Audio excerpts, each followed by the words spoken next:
তারপরে দেখবেন যে মুসা আলাইহিস সালাম আর মুহাম্মদ সাল্লাল্লাহু আলাইহি সাল্লাম তারা দুজনেই নতুন আইন এনেছিলেন।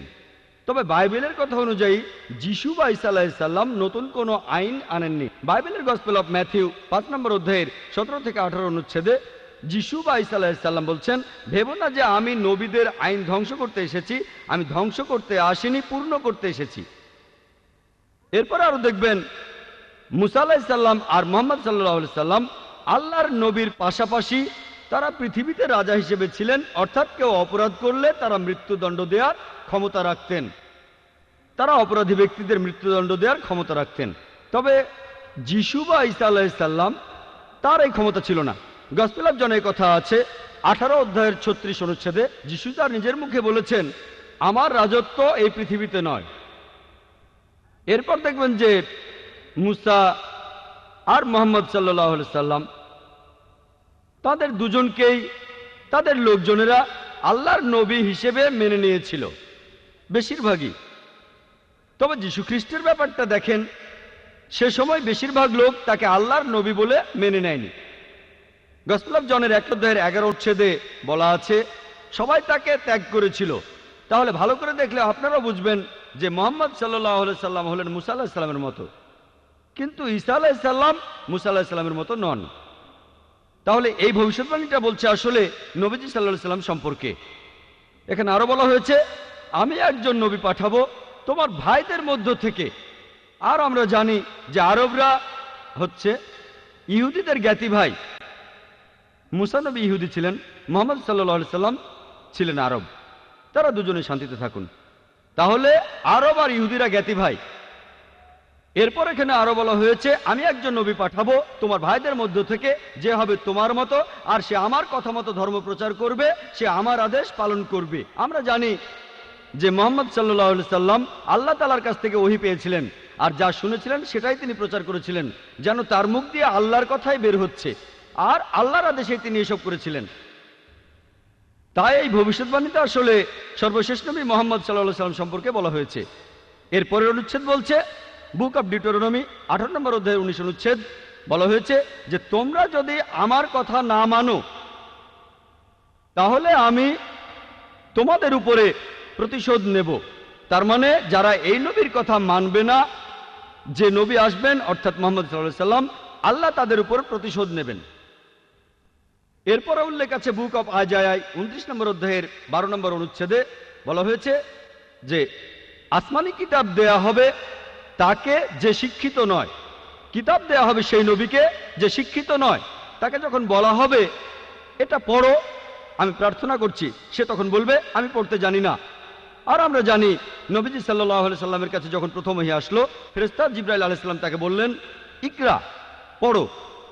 আমাদের নবীজি মুহাম্মদ সাল্লাল্লাহু আলাইহি সাল্লাম বললেন মা আনা বিকারি, যার অর্থ আমি পড়তে জানি না। এভাবে বুক অব আইজায়ার 29 নম্বর অধ্যায়ের 12 নম্বর অনুচ্ছেদের ভবিষ্যৎবাণীটা সত্যি হলো যে আসমানি কিতাব যে নবীকে দেয়া হলো সে শিক্ষিত নয়। আমরা জানি যে মুহাম্মদ সাল্লাল্লাহু আলাইহি সাল্লাম নিরক্ষর ছিলেন, তিনি ছিলেন উম্মি। আর যখন তাকে বলা হবে পড়ো, তিনি তখন বলবেন আমি পড়তে জানি না। নবীজি সেটাই বলেছিলেন মা আনা বিকারি। এছাড়া ওল্ড টেস্টামেন্টে নবীজি সাল্লাল্লাহু আলাইহি সাল্লামের কথা নাম ধরেও উল্লেখ করা হয়েছে। এটা বলা হয়েছে সং অফ সলোমনে 5 নম্বর অধ্যায়ের 16 অনুচ্ছেদে বলা হয়েছে হিব্রুতে হিক্কম আমিত্তাকিম উইকুল্লু মুহাম্মাদিম জেহদুদি ওয়া জেহরাই বাইনা জেরুজালেম, যার অর্থ তার কথা খুব মিষ্টি, সে খুব প্রিয় পাত্র, সে আমার প্রিয়জন, সে আমার বন্ধু, শোনো জেরুজালেমের কন্যারা। মুহাম্মাদিম শব্দটার অনুবাদ করা হয়েছে যে খুব প্রিয় পাত্র। তবে সেমেটিক ভাষায় দেখবেন আরবি বা হিব্রুতে ইম দিয়ে সম্মান বোঝানো হয়। যেমন ধরেন এলো, আল্লাহ এলোহিম, সম্মান দেখানো, তাই মুহাম্মদকে সম্মান দেখাতে বলা হচ্ছে মুহাম্মাদিম, সম্মান দেখাতে এভাবে বলা হয়েছে। তাহলে ওল্ড টেস্টামেন্টে নবীজির নাম ধরেই উল্লেখ করা হয়েছে, কিন্তু এখন যদি পড়েন এটার অনুবাদ করা হয়েছে খুব প্রিয় পাত্র। আসুন এবারে দেখি নিউ টেস্টামেন্টে মুহাম্মদ সাল্লাল্লাহু আলাইহি সাল্লাম সম্পর্কে কি বলা হয়েছে। এখন আমি যদি খ্রিস্টানদের কথা বলি, ওল্ড টেস্টামেন্টে যেসব কথা বলা হয়েছে সেটা তারা মানবে, কারণ এটা তাদের ধর্মগ্রন্থ বাইবেলেরই একটা অংশ। আল্লাহ কোরআনে বলেছেন সূরা আরাফের 157 নম্বর আয়াতে বলা হয়েছে তারা অনুসরণ করে নিরক্ষর নবীকে, যার উল্লেখ রয়েছে তাওরাত এবং ইনজিলে। এরপর সূরা সাফের 6 নম্বর আয়াতে উল্লেখ করা হয়েছে, যিশু বা ঈসা আলাইহিস সালাম ইসরায়েলবাসীদের বলছেন, ইসরায়েলের সন্তানদের, আমি আল্লাহর রাসূল হিসেবে তোমাদের কাছে এসেছি। আমার আগে যেসব নবী এসেছেন আমি তাদের সমর্থক, আর সুসংবাদ দিচ্ছি যে একজন নবী আসবেন যার নাম হবে আহমদ। আর নিউ টেস্টামেন্ট পড়লে দেখবেন যে সেখানে নবীজি সাল্লাল্লাহু আলাইহি সাল্লাম সম্পর্কে অনেক ভবিষ্যৎবাণী তখন করা হয়েছিল। এরপর আছে গসপেল অফ জন 14 নম্বর অধ্যায়ের 16 নম্বর অনুচ্ছেদে বলা হয়েছে, যিশু বা ঈসা আলাইহিস সালাম বলছেন, আমি পিতার কাছে প্রার্থনা করব, তিনি সাহায্যকারী পাঠাবেন যে সবসময় তোমাদের সাথেই থাকবে। এরপর গসপেল অফ জন 15 অধ্যায় 26 অনুচ্ছেদে বলছে, যখন সেই সাহায্যকারী আসবে আমার পিতা যাকে পাঠাবেন সে আমার সম্মানটা বাড়িয়ে দেবে। এরপর গসপেল অফ জন 16 নম্বর অধ্যায় 7 অনুচ্ছেদে আছে, আমি তোমাদের সত্যি কথাটাই বলে ফেলি, আমি চলে গেলেই তোমাদের সবার জন্য ভালো হবে, কারণ আমি যদি চলে না যাই তাহলে সেই সাহায্যকারী আসবে না, আর আমি চলে গেলেই সে এখানে আসবে। আর খ্রিস্টানদের বলতে শুনবেন, এই সাহায্যকারী বলতে বোঝায় পবিত্র আত্মাকে। এখন ভালো করে দেখেন, গসপেল অফ জন 16 নম্বর অধ্যায়ের 7 নম্বর অনুচ্ছেদ বলছে, তোমাদের আমি সত্যি কথা বলছি, যিশু তার শিষ্যদের বলছেন, তোমাদের আমি সত্যি কথা বলছি, আমি চলে গেলে তোমাদের জন্যই ভালো হবে, কারণ আমি চলে না গেলে সেই সাহায্যকারী আসবে না, আমি চলে গেলেই সে এখানে আসবে।